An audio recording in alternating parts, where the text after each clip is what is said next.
Gracias. Entonces, me voy nomás porque me imagino que no va a tener problema. Espero que no. Ya, bueno, cualquier cosa, Si eh, oyes cohetes ah, es porque son los ya. goles de Bolivia. Sí, sí, sí, No, claro pero que sí. vamos Bueno, a terminar antes, creo. ya. Entonces empiece nomás, doctor. Buenas noches a todos. Hasta luego. Gracias. Bueno, chicos, buenas noches. ¿Están todos? ¿Se escucha? Sí, doctor. Sí, doctor. Buenas Bueno, noches. vamos a hablar ahora de las anemias hemolíticas adquiridas. Síndrome hemolítico, ya sabe, característicamente, por eso ponemos de amarillo, anemia normocítica normocrónica, reticulocitos aumentados, bilirrubina indirecta aumentada. Las anemias hemolíticas adquiridas son de dos tipos, inmunológicas y no inmunológicas. Cuando hablamos de anemias hemolíticas inmunológicas, nos estamos refiriendo a las anemias hemolíticas donde participan anticuerpos. Y los anticuerpos pueden ser autoanticuerpos o aloanticuerpos, ¿sí? Cuando son autoanticuerpos por pérdida de naturaleza inmunológica.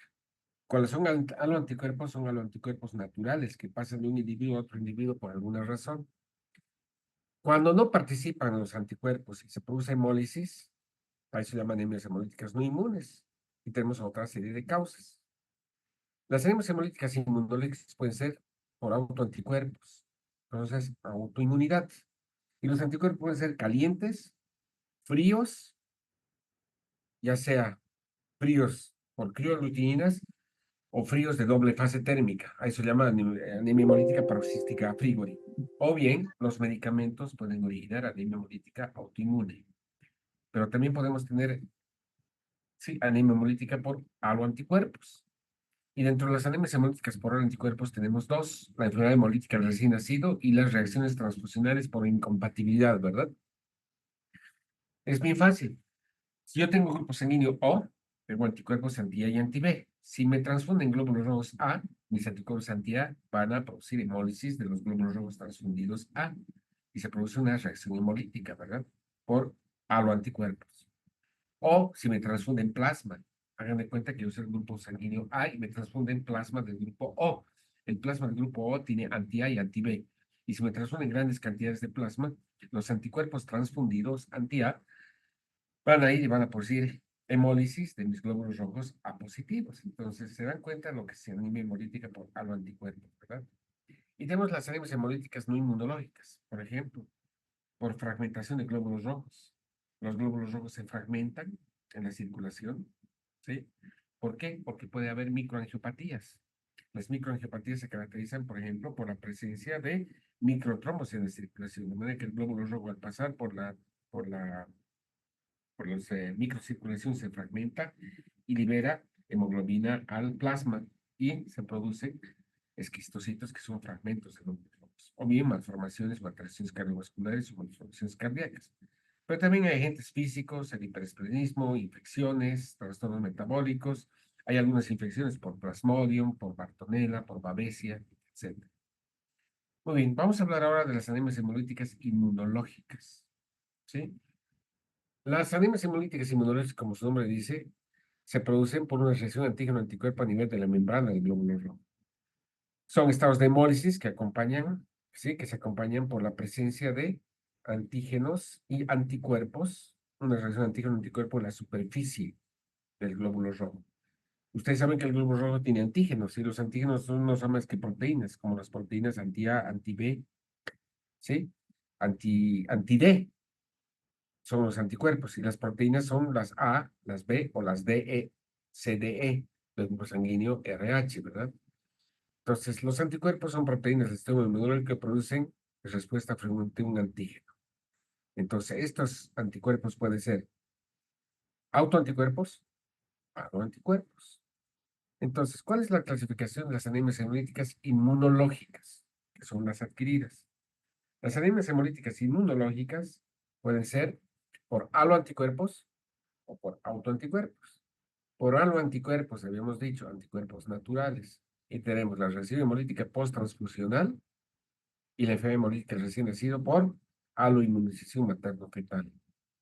Pero también podemos tener anemias hemolíticas autoinmunes por pérdida de la tolerancia inmunológica, con formación de autoanticuerpos que se pegan a la membrana o los antígenos de la membrana del glóbulo rojo. Y puede ser anticuerpos calientes. Esos anticuerpos calientes se denominan así, pues son anticuerpos IgG que producen reacción hemolítica a la temperatura corporal normal.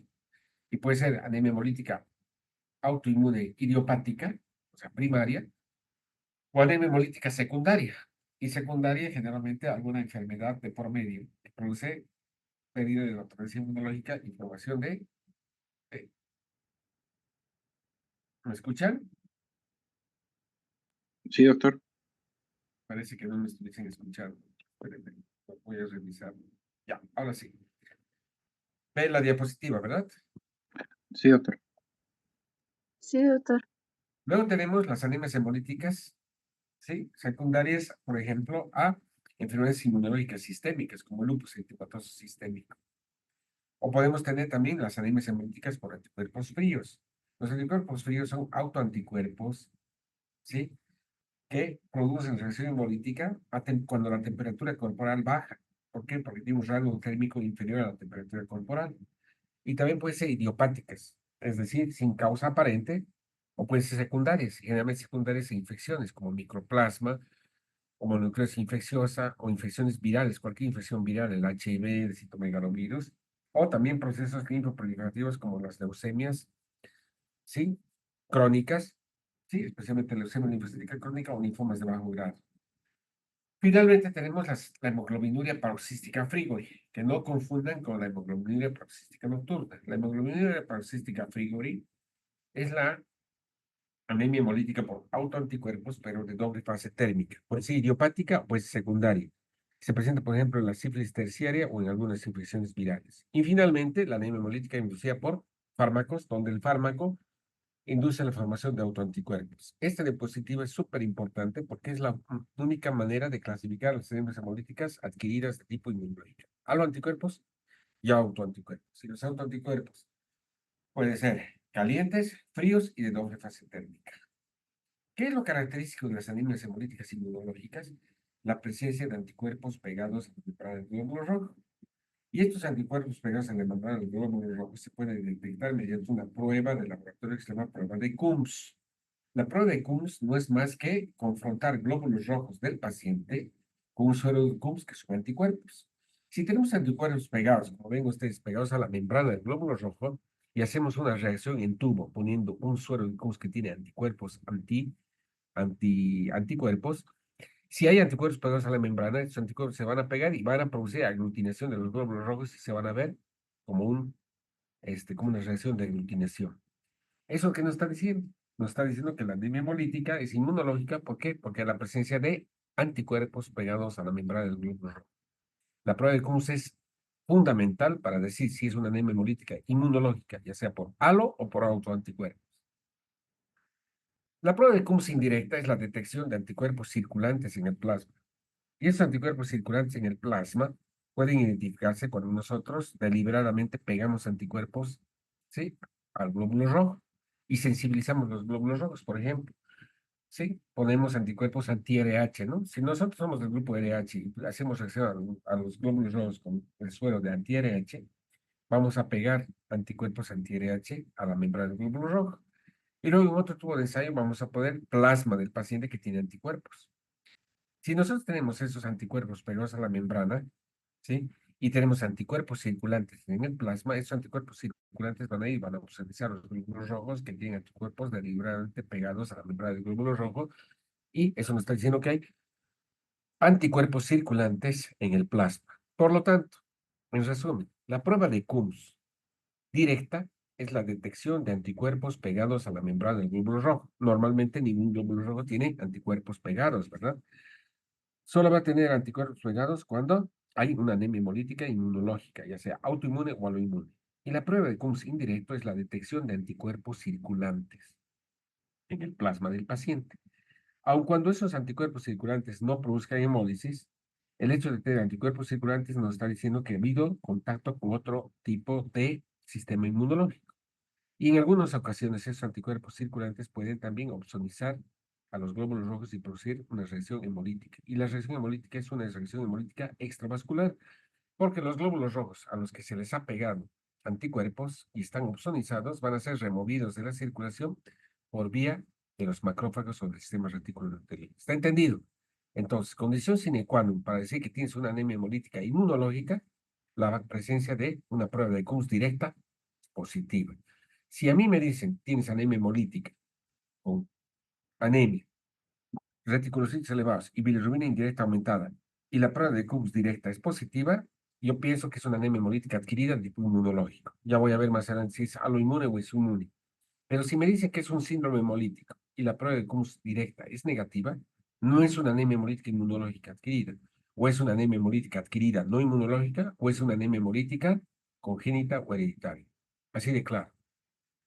Muy bien, vamos a hablar ahora de la anemia hemolítica autoinmune por pérdida de tolerancia inmunológica, donde la prueba de Kuhn siempre es positiva, pero estos anticuerpos son autoanticuerpos. ¿Por qué se produce? Por pérdida de la capacidad reguladora supresora de los linfocitos T para regular esta respuesta inmune. Por eso se producen, ¿sí?, clonas de linfocitos B productores de autoanticuerpos, porque se pierde la tolerancia inmunológica. Ustedes saben que en el organismo hay clonas de linfocitos B capaces de producir autoanticuerpos, pero existen linfocitos supresores, los CD4 y los CD8, que van a inducir y van a regular esta respuesta inmunológica de producir autoanticuerpos. ¿Qué va a pasar cuando existe una alteración en la tolerancia inmunológica?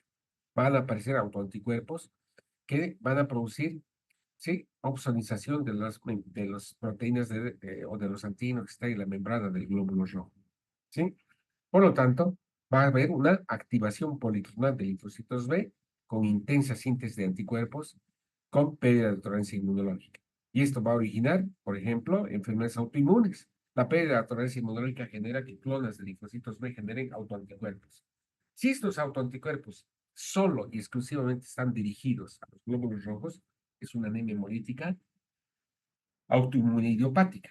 Pero si está en el curso de enfermedades sistémicas como el lupus, entonces una enfermedad hemolítica autoinmune secundaria a lupus. O un síndrome de Fischer-Evans, que es la coexistencia de anemia hemolítica autoinmune con trombocitopenia inmunológica. O puede haber también el rechazo de trasplantes o el curso de una infección por inmunodeficiencia adquirida que genera autoanticuerpos. El mecanismo de producción del anticuerpo frente a agentes infecciosos, por ejemplo, el treponema pallidum o neumonía, el micoplasma, puede producir un mimetismo antigénico. Entonces podemos tener una infección y el micoplasma puede simular antígenos muy similares a los antígenos que están en la membrana del glóbulo rojo, de manera que se va a producir la formación de anticuerpos, pero esos anticuerpos que van a ir a pegar, ¿sí? Se van a ir a pegar a la membrana del glóbulo rojo. Los autoanticuerpos pueden ser de tres tipos, como hemos dicho.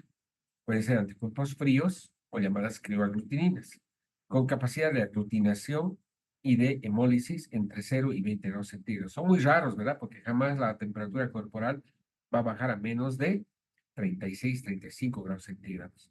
Pero puede haber algunas crioaglutininas o anticuerpos fríos con un rango térmico muy elevado, de manera que producen hemólisis a los 34, 35 grados centígrados. Como nuestro cuerpo está a 37, nunca va a haber hemólisis. Solamente va a haber hemólisis cuando baja la temperatura corporal. Puede haber anticuerpos de doble fase térmica o de Donner-Steiner, donde se fijan a la membrana a baja temperatura y producen hemólisis cuando la temperatura corporal es normal.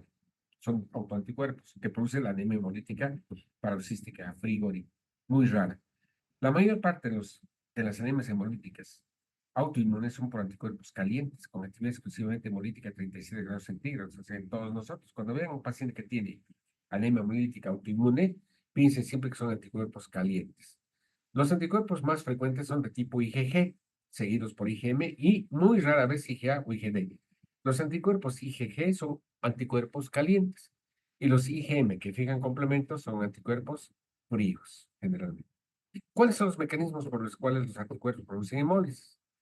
Producen sensibilización de los glóbulos rojos, ¿verdad? Porque hay eritrocitos sensibilizados con anticuerpos calientes.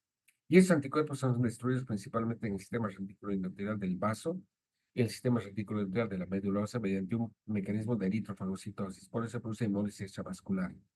En cambio, los glóbulos rojos que son sensibilizados por anticuerpos fríos, ¿sí?, activan el complemento. Y una vez que activan el complemento, son sensibilizados y son principalmente fagocitados no por el sistema reticuloendotelial del vaso, son fagocitados por el sistema reticuloendotelial o las células de Kupffer del hígado.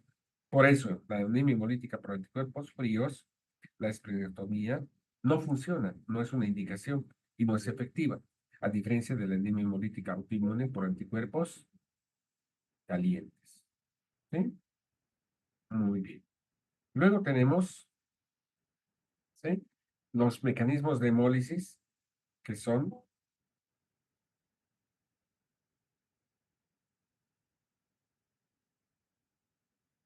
por dos tipos de adherencia, la adherencia opsónica y la adherencia inmune. ¿Qué es la adherencia opsónica? Bien facilita la interacción con la membrana del macrófago, de manera que cuando los glóbulos rojos están opsonizados y sensibilizados por autoanticuerpos, ¿sí?, estos son fagocitados por macrófagos en el vaso y la médula ósea. Generalmente, hemos dicho que los autoanticuerpos calientes son de tipo IgG y van dirigidos contra el determinante antigénico RH, ¿sí?, anti-RH. Y la adherencia inmune, en la que los macrófagos, células de Kupffer del hígado, y los glóbulos rojos, en los que se activa el complemento por medio de anticuerpos IgM, producen la hemólisis. Una vez que se realiza la adherencia opsónica y la adherencia inmune, se produce fagocitosis. Inicialmente la fagocitosis es parcial, disminuye el área de la membrana, pero en la siguiente fase, en el siguiente paso, que los glóbulos rojos frágiles pasan nuevamente por el sistema reticular endotelial, son rápidamente eliminados por los macrófagos del vaso y se produce una hemólisis extravascular. ¿Cómo hacemos el diagnóstico entonces de la anemia hemolítica inmunológica autoinmune? Todas las anemias hemolíticas tienen el mismo criterio clínico, ¿verdad? Anemia, normocítica normocrómica, reticulones aumentados y bilirrubina indirecta aumentada. Para confirmar, tenemos que hacer laboratorio. Y la confirmación directa de que existe anemia hemolítica inmunológica es por medio de la prueba de Coombs directa. La Coombs directa nos dice que existen anticuerpos pegados a la membrana, que están opsonizados, y que obviamente esos anticuerpos que están pegados a la membrana van a ser removidos juntamente con el glóbulo rojo a nivel de los macrófagos. ¿Sí? La positividad de la prueba de Coombs directa, si aquí confirma la presencia de autoanticuerpos, ya sea de tipo IgG o de tipo IgG, que activa complementos C3 y 3b. O sea, esos son los mecanismos de opsonización. Muy bien. De las dos anemias hemolíticas por anticuerpos calientes, vamos a hablar de los anticuerpos, de la anemia hemolítica por anticuerpos calientes, generalmente idiopática. Entonces nos vamos a referir a la anemia hemolítica autoinmune por anticuerpos calientes. Los anticuerpos calientes generalmente son de tipo IgG y la hemólisis es predominante extravascular, hemos dicho, en el sistema reticular endotelial. De todas las anemias hemolíticas autoinmunes, el 75% de los casos es por anticuerpos calientes. Por lo tanto, cuando tengamos un paciente en el que sospechamos anemia hemolítica autoinmune, 2/3 de los pacientes van a ser CUS positivo y son de tipo autoanticuerpos calientes. Y puede ser idiopática o secundaria. Generalmente son idiopáticas, no se conoce la causa. Pero cuando son secundarias hay que buscar enfermedades autoinmunes como lupus eritematoso u otras enfermedades autoinmunes como artritis reumatoidea, esclerosis sistémica. O bien, si no existe autoinmunidad sistémica, puede ser la primera manifestación, por ejemplo, de un síndrome linfoproliferativo crónico, como una leucemia linfocítica crónica o los linfomas de bajo grado. Hay linfomas de bajo grado o enfermedades como un quiste de ovario, que son menos comunes, que pueden manifestarse inicialmente con la formación de autoanticuerpos de tipo IgG calientes. Estos anticuerpos se pueden presentar a cualquier edad, entonces esta enfermedad puede presentarse desde los niños hasta los viejitos, pero tiene un pico, ¿sí? Generalmente mayor a los 40 años y son más frecuentes en el sexo femenino. Estos autoanticuerpos son autoanticuerpos de IgG. Los anticuerpos IgG se llaman anticuerpos calientes porque opsonizan y producen hemólisis a la temperatura corporal normal. Tienen baja capacidad para activar complemento, tal vez complemento C3b, pero tienen baja posibilidad de activar el complemento. Y sobre todo el mecanismo es por adherencia opsónica, porque se adhieren a la superficie del glóbulo rojo a nivel de los antígenos RH. ¿Sí? Por eso dice, la especialidad prácticamente son anticuerpos anti-RH. El mecanismo de acción es la opsonización. Y en segundo lugar, se produce fagocitosis de los glóbulos rojos por los macrófagos del vaso. Por eso se produce una hemólisis extravascular. Menos frecuentemente se activa el complemento. Y al activar el complemento se produce una hemólisis intravascular. Ambos mecanismos pueden ocurrir de forma simultánea, pero el principal mecanismo de hemólisis es el hecho de que los anticuerpos calientes se fijan a la membrana del glóbulo rojo, especialmente a nivel de los antígenos RH, y produce un complejo inmune anti-RH, que produce fagocitosis a nivel del sistema reticuloenteral del vaso. Del total de los autoanticuerpos IgG, el 30-40% son exclusivamente IgG, y eso lo podemos ver en el laboratorio. Pedimos al laboratorio determinarme qué tipo de autoanticuerpos son los que están circulando en el paciente y que están fijados a la membrana del glóbulo rojo. Generalmente nos va a decir son los IgG.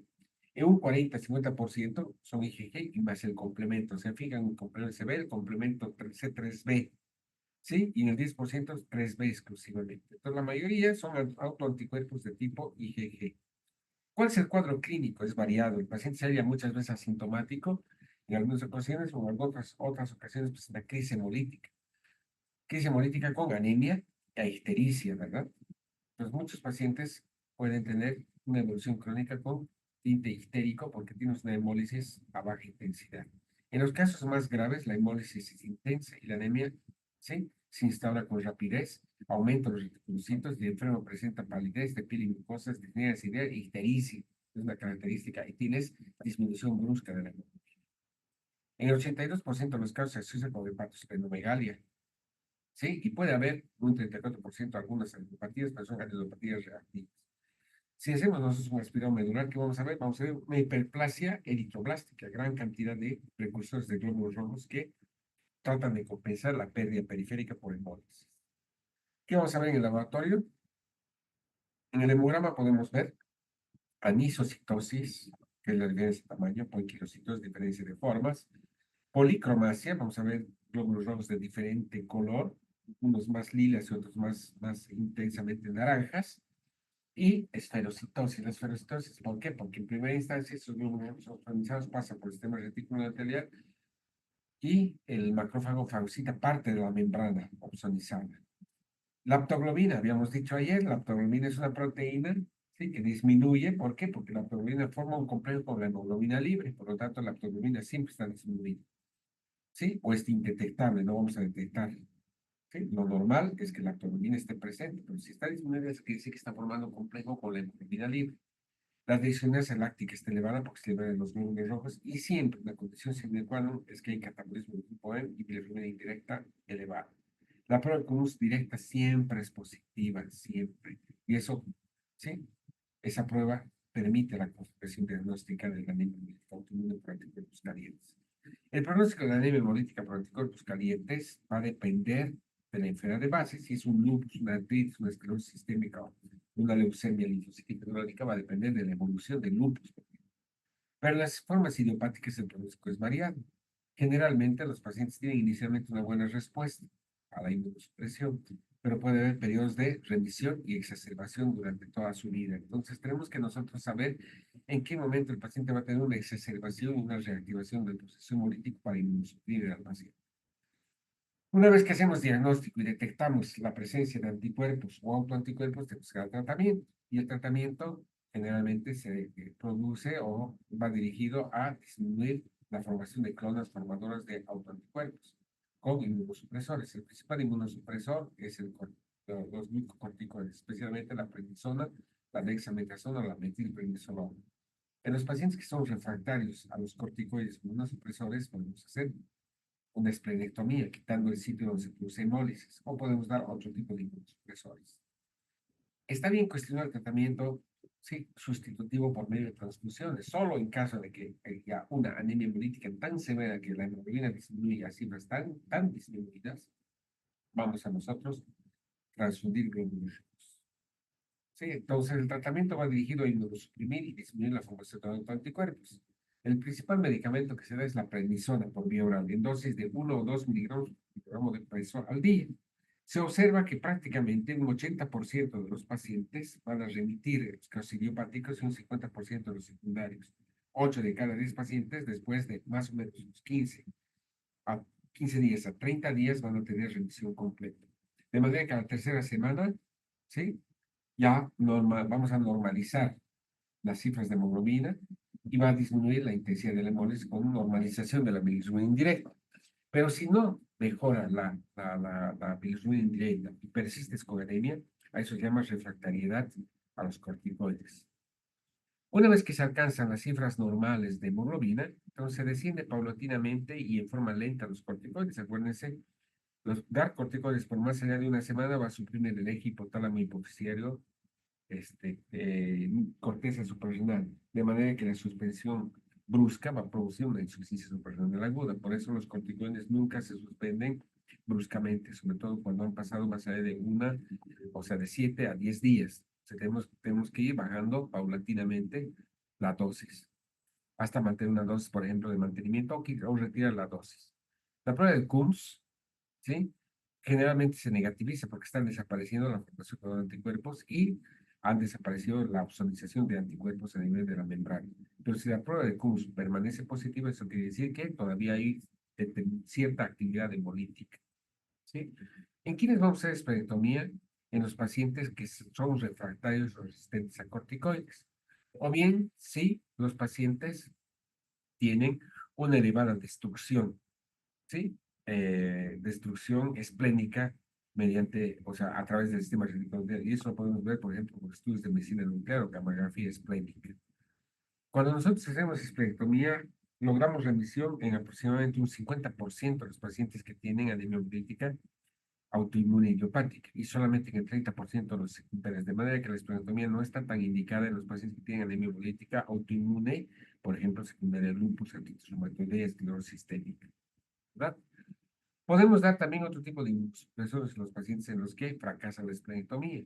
Podemos dar azatioprina, ciclofosfamida, o finalmente ahora un anticuerpo monoclonal, que es un anticuerpo monoclonal anti-CD20. Es un anticuerpo monoclonal que va a disminuir las poblaciones de linfocitos B productores de autoanticuerpos. ¿Sí? Entonces son tratamientos alternativos y promisorios.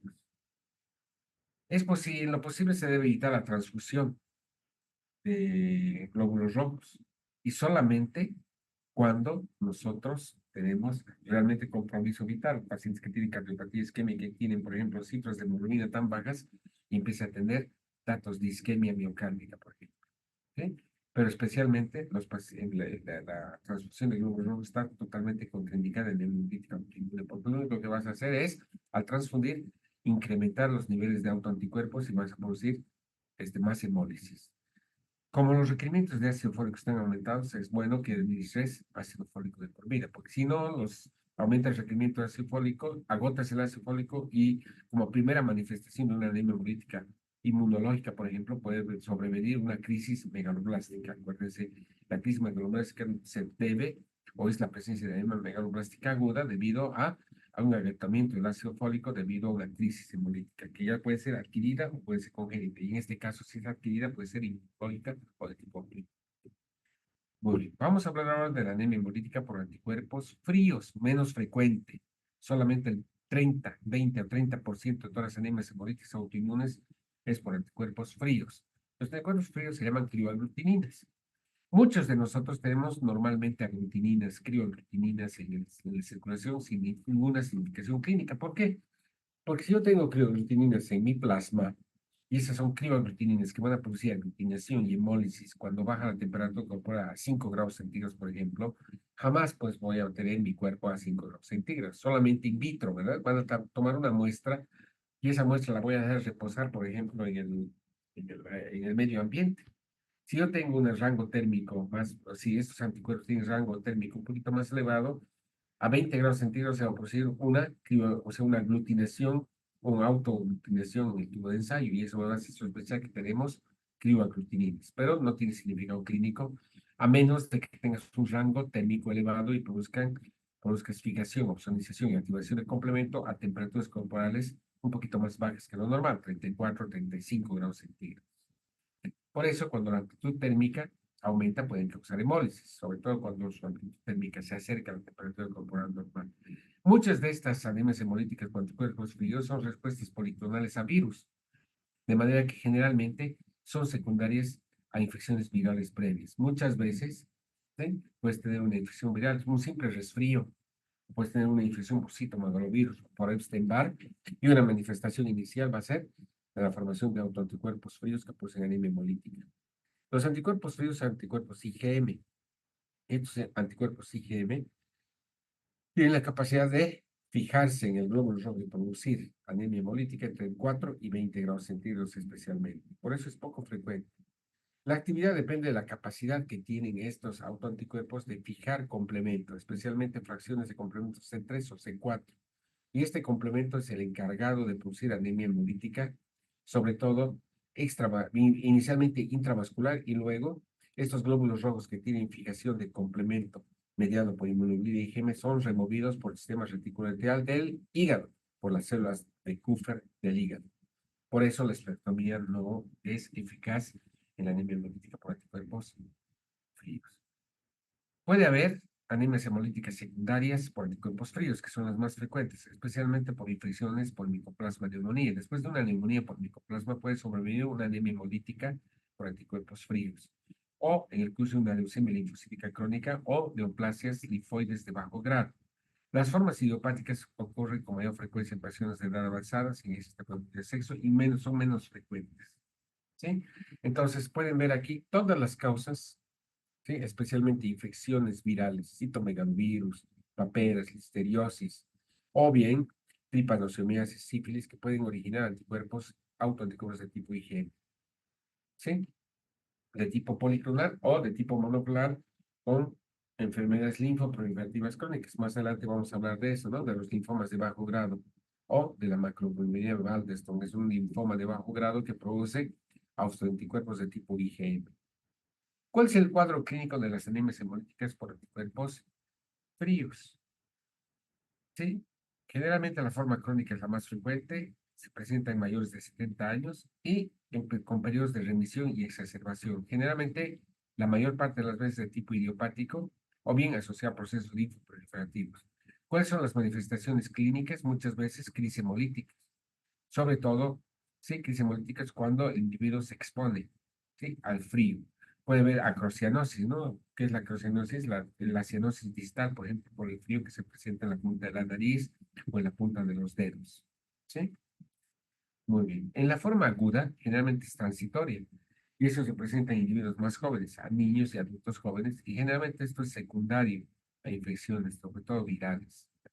Puede producir en forma de hemólisis aguda, que generalmente sobreviene 5 días después de una infección viral y remiten espontáneamente. ¿Qué vamos a ver en el laboratorio de las anemias hemolíticas por anticuerpos fríos?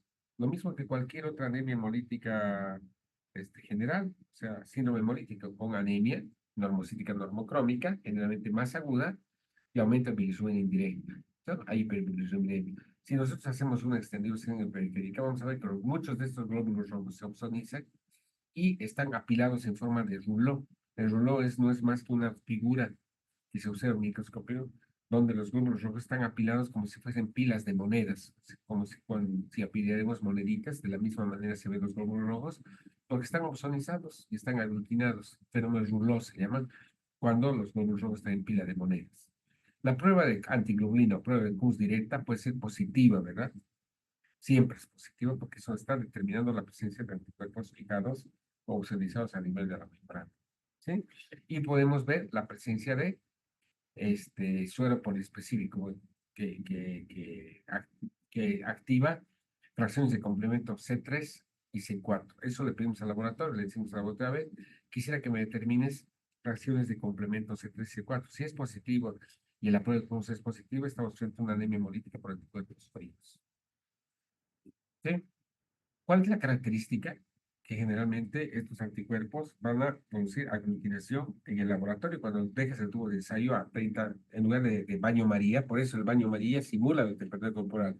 Pero si no los dejas en baño María y los dejas a temperatura ambiente, ¿qué va a producirse? Va a producirse, ¿sí? Gran capacidad aglutinante, se van a ver grumos a nivel del tubo de ensayo. Va a haber un aumento de la sedimentación globular, ¿por qué? Porque es donde se queda un fenómeno inflamatorio. Y vamos a ver títulos altos de aglutininas, ¿no? Le vamos a ver al laboratorio que nos determina anticuerpos crioaglutininas, títulos altos.